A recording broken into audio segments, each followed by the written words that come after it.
Bore బోరున ఏడుస్తారు. ఏమిటి ఆ విషయం, ఏం జరగబోతుందో వీడియోలో చూసి తెలుసుకుందాము. వీడియో నచ్చితే తప్పకుండా ఒక చిన్న లైక్ చేసి మమ్మల్ని సపోర్ట్ చేయండి. ఈ రోజున విషాదపూరిత లేదా అసహాయకరమైన నిజాలు అయితే బయటకు రాబోతున్నాయి. ముఖ్యంగా ఎప్పటి నుంచో అనుమానం ఉండి స్పష్టత లేక ఎప్పటికీ వదిలివేసిన విషయం ముందుకొస్తోంది. తెలిసిన కొందరు ఈ రాశిలోని వారు బోరు బోరున ఏడుస్తారు. ఎందుకంటే కొన్నిసార్లు నిజాలు ఎంత నిర్దాక్షిణ్యంగా ఉంటాయో, దెబ్బతీస్తాయో ఈ రోజున అనుభవం అవుతుంది. ఏం జరుగుతుందో కొంచెం విపులంగా చూద్దాము. ఈ రోజున కుటుంబ సంబంధాల్లో చాలా సున్నితంగా ఉంటారు. పోలేరమ్మ తల్లి జ్యోతిషాలయం. మీరు ఎక్కడెక్కడో జ్యోతిష్యం చెప్పించుకొని నిరాశ చెంది ఉన్నారా?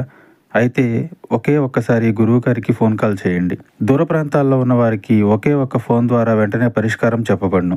మీ ముఖము, ఫోటో, చేయి, పేరు, వయస్సు, గోత్రం వాట్సాప్ చేయండి. ప్రేమ, పెళ్లి, ఉద్యోగం, రాజకీయం, విదేశీ ప్రయాణం, ధనం నిలకడ లేకపోవడం, భార్యాభర్తల మధ్య గొడవలు, ఆస్తి తగాదాలు, అప్పుల బాధలు, స్త్రీ పురుషులకు పర్సనల్ గా ఎలాంటి సమస్యలున్నా పరిష్కారం చూపబడును. గురూజీ రామరాజు గారు. Phone number 9701875831. స్నేహితులు, బంధువులు ఏదైనా విషయం చెప్తే వెంటనే తెలుసుకోవాలి ఆ రహస్యం అనే ఆతురత ఉంటుంది. ఈ మధ్య కాలంలో ఒక వ్యక్తి మీద మీరు కొంత అనుమానంతో ఉన్నారు. ఇక ఆ వ్యక్తి మీకు దగ్గర స్నేహితుడైనా లేదా కుటుంబ సభ్యుడైనా కావచ్చు.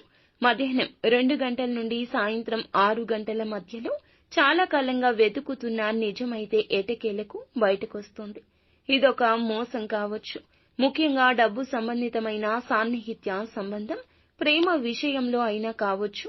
కలలను కళ్లకు కట్టినట్లు కలిగించిన వారు వెనుక వేరే దారులు వెతుకుతూ ఉంటే కనుక అది తెలిసే అవకాశం ఉంది.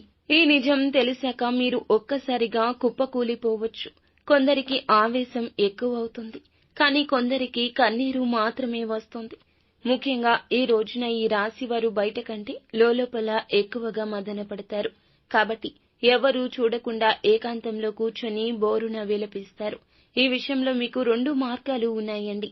ఒకటి, బాధను మనసులో పెట్టుకుని మళ్లీ దాన్ని కొనసాగించడం.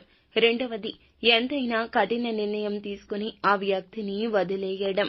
ఏది సరిగ్గా అనిపిస్తుందో మీరే నిర్ణయించండి. కానీ ఒకటి గుర్తు పెట్టుకోండి, వృత్తిపరంగా, ఆర్థిక పరంగా ఈ విషయంలోకి ఇంకెవ్వరినీ లాగొద్దు. మీ మనసులోని విషయాలు మనసులోనే ఉంచండి. బయటకు స్లిప్ అవ్వకూడదు. అలా చేస్తే ప్రతిష్టకు దెబ్బ తగులుతుంది.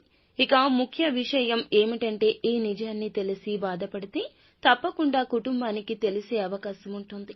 మీ యొక్క భుజాలపై మీ ఇంటి వాళ్ళు సానుభూతి చూపిస్తారు. కానీ సమస్యలను పెంచాల్సిన అవసరం లేదు కదా. ఈ రోజు సాయంత్రం 7 గంటలు దాటాక ఆ వ్యక్తి నుంచి మరొక్కసారి ఎక్స్ప్లెనేషన్ రావచ్చు. నిశ్శబ్దంగా వినండి. తక్షణ నిర్ణయం వద్దు. ఆలోచించండి. ఆర్థిక పరిస్థితి పరంగా ఈ నిజం డబ్బు సంబంధితం కావచ్చు. ఇలా అనుకొని లోటులు కూడా బయటపడవచ్చు. ఈ ఖర్చులు ఎటువంటి ఘర్షణ లేకుండా సామరస్యంగా ఎదుర్కోండి. ఎవ్వరికీ అప్పులు ఇవ్వడం లేదా తీసుకోవడం కూడా మంచిది కాదు. ఆరోగ్యం విషయానికి వస్తే ఎక్కువగా భావోద్వేగాలు, నిద్రలేని, హైడ్రేషన్, తలనొప్పులు ఉండొచ్చు. సరియైన నిద్ర అవసరము. ఏకాంతం కూడా. లోపల పుస్తకాలు చదవడము, హాల్లో చిన్న వాకింగ్ చేయడం మెల్లిగా కూల్ అవడానికి ఉపకరిస్తుంది. ఏకాంతంగా ఉండండి. ఆ ఆలోచనలే మిమ్మల్ని